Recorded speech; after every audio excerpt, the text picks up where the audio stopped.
Happy Friday. So today I wanted to go over the difference between a granulator, vertical mill, and then talk a little bit about the turbo mill and in what applications we would use that. So granulators and wire chopping have been synonymous. They go together. People have been chopping wire with granulators for seems like forever now, for the past 40 years or so. And what we found is that over the years is that granulators mostly have D2 steel blades and various types of configurations. Some have staggered tooth designs, some are flat, some are scissor cut. But one of the things we found with the granulators is that you have to constantly be checking wear and tear and gap in your blades.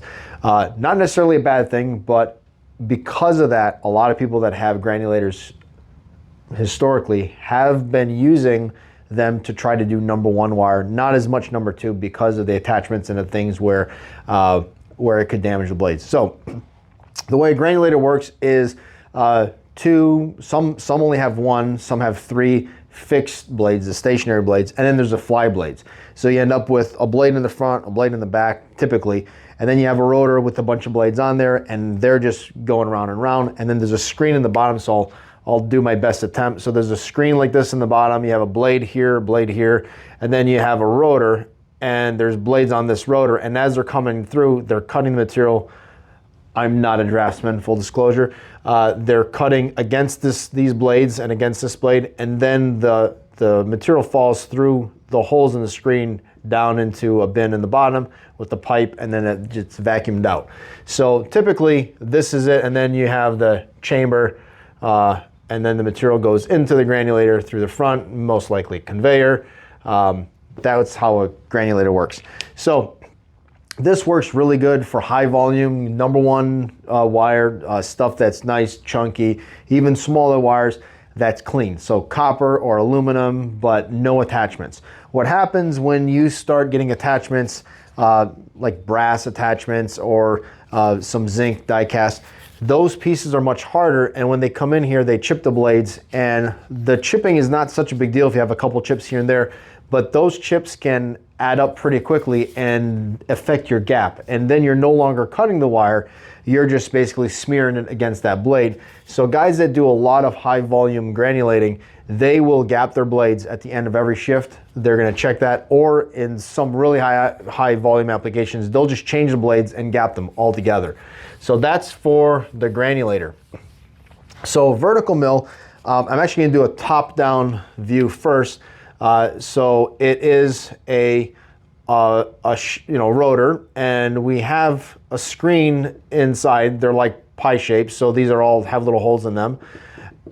And the material comes in through the top, and it comes down through, and then you have hammers in here that are spinning, and they are beating the material up against the outside of the drum. So the outside of the drum has armor plates in it, and as the material is going through, it's beating up against the armor plates, similar to a turbo mill. Turbo mill has a very similar design as far as the armor plates going around, and the material as it's beating around there, it is breaking the material up. So the downside of a vertical mill is that for the amount of horsepower, you cannot cut as much. It's not as effective as a granulator. So with a granulator, you'd want to do high grade number one and maybe high grade number two that doesn't have much attachments. Granulator would be great for that. With a 120 horsepower, just to give you reference, 120 horsepower mill, you would be able to take this granulator with 120 horsepower and you'd be able to do as much volume as a vertical mill with a 200 horsepower. So it's not as efficient. The upside of a vertical mill is that if you drop a nut or a bolt, a piece of brass, a piece of aluminum, die cast, or even a piece of steel, say a piece of your shredder tooth chipped and somehow the magnet didn't pick it up and ended up in the vertical mill, it is not going to destroy it. You'll hear bouncing around in there, but it will fall through the screen eventually. So side view of the vertical mill, and you've seen this on our other videos. There's a cone in the bottom, and the shaft goes to the top, and there's a pulley and a motor off to the side here that drives this. As the material comes into the top of the vertical mill, there's two layers. There's a top layer with, and these are optional, you don't always have to use them, but there's hammers up here This would be more for e-scrap applications. So if you're doing stuff like, if you're doing cell phones or something that needs to be busted up first, you could put the top hammers in there. That just like breaks it and like pre-breaks it before it falls into the bottom. The bottom here are where the screens are, and then there are your hammers. Now your hammers are swinging hammers. There's typically 4. We typically also have wear plates on those hammers, so you can replace those hammers. All of our vertical mills have doors, openable doors on both sides. So if you had a team that was changing the blades quickly in this, you can open the doors on one side, open the doors on the other side, change the hammer plates on both hammers from one side, change the hammer plates on the other side at the same time, and be up and running in no time. The beauty of this, there's no gapping, so your downtime is much, much lower. So we normally use just an impact wrench or impact drill and just zip, zip, pull the plates off, the armor plates off, and then put the new ones back on. They're like a mega carriage bolt, so you don't even need something to hold it on the backside. You just put your drill in there and pull it out. So that's the vertical mill. Anything else that I want to mention on this? Here, we can fall onto a conveyor, or we can vacuum discharge from this. So this is, and you can do the same thing with the granulator, obviously, but the vertical mill has that cone in the bottom where the material falls down into, and then you evacuate it through the bottom there. So that's the vertical mill. The downside, you need more horsepower. The upside is way less maintenance, and you can go through, you can go many, many more hours before you need to rotate those blades. Also, those blades that are on there, they kind of look like this, and with a carriage bolt hole in it, and you can flip them. You can flip them 4 sides. You have this edge, the other edge, and this one. So you can flip 4 sides. If you let it go too far down on this edge, then you're going to wear it all the way through. And then in that case, you can only use it twice. But that's what those look like. And then the serrated edges around the outside of it are these wear plates, and they kind of look like this. So as the material is going around, as that hammer is going around, it's tumbling the material on itself. So before we move on to the turbo mill, the vertical mill needs the material to be between 1/2 inch to, I'd say, a maximum of 1.5 to 2 inches size-wise. So you have to have a pre-shredder before going to the vertical mill. The granulator, on the other hand, you can go anywhere from 1/2 inch. It doesn't really matter how small the material is, but typically anywhere from 1/2 inch all the way up to 6 inches, 12 inches long pieces can go into the granulator. And because the granulator is a cutting mill, it will take those longer pieces and it will chop them up into little pieces.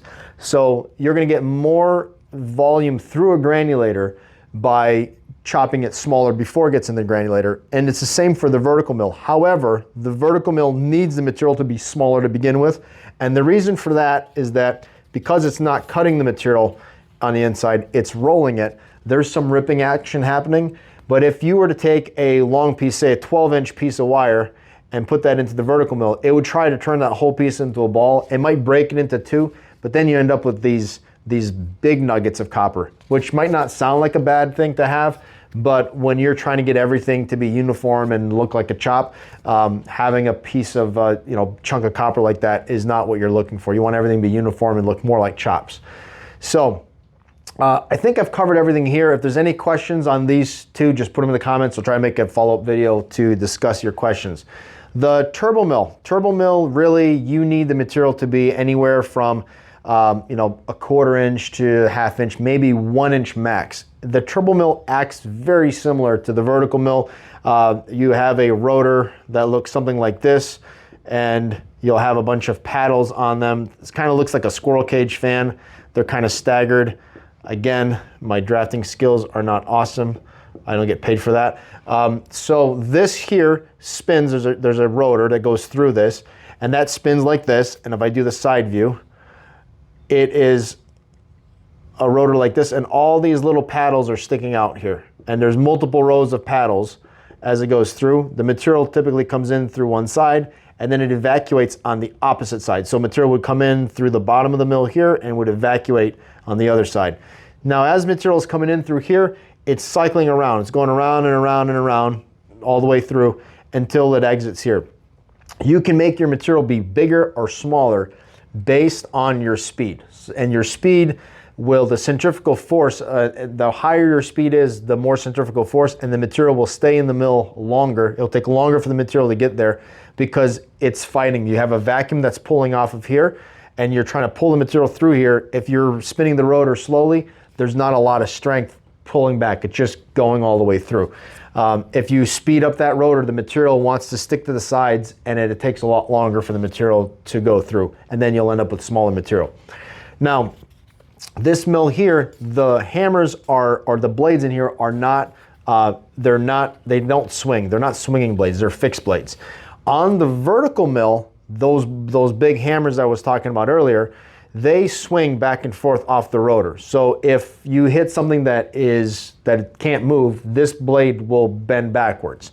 So it's much more forgiving, and that's why I typically would do one of these, then go to a turbo mill if I'm doing a lot of hard to do material. And in between these and the turbo mill, if you can check out our last video where we talked about, I saw last video, I think it was the one before last, where we talked about zigzag. I would go vertical mill, then I would go to the zigzag, drop out all the heavies, and then all your fine material goes to the turbo mill. And the turbo mill is probably the least maintenance of all of our items if you do that. If you put a zigzag in between, you will be opening this turbo mill to do maintenance on it. If you're doing typical wire, every 3 to 6 months. It's really low maintenance. Vertical mill is a little bit more maintenance than the turbo mill, and the granulator is the most maintenance with having to change the blades and do the gapping all the time. But if you're doing number one, high volume, really clean material, granulator's way to go, hands down. If you're doing stuff where you want the material to get delaminated, so the proper term for these machines are delamination mills because they're delaminating the material. But we call them vertical mill and turbo mill. That's kind of the slang that's thrown around. And that's what they're known by in the industry. But you would go vertical mill, zigzag, pull out your heavies, and then your fines would go to your turbo mill. So hopefully I've explained the difference between all these mills and in which order they would go. Typically, if you're using this vertical mill, you would not use a granulator, and vice versa. But if you're using a vertical mill, you need a shredder in front of it. If you're using a granulator, it doesn't really matter, although it does help for throughput. That was a lot. If you got any questions, just like, comment, subscribe, put the comments down there, and we'll get you in the next one. Happy Friday. I actually like the two lights. Yeah. Like this works nice dynamic lighting. Cool. All right. Tell me when. Oh, we're rolling. All right. Happy Friday.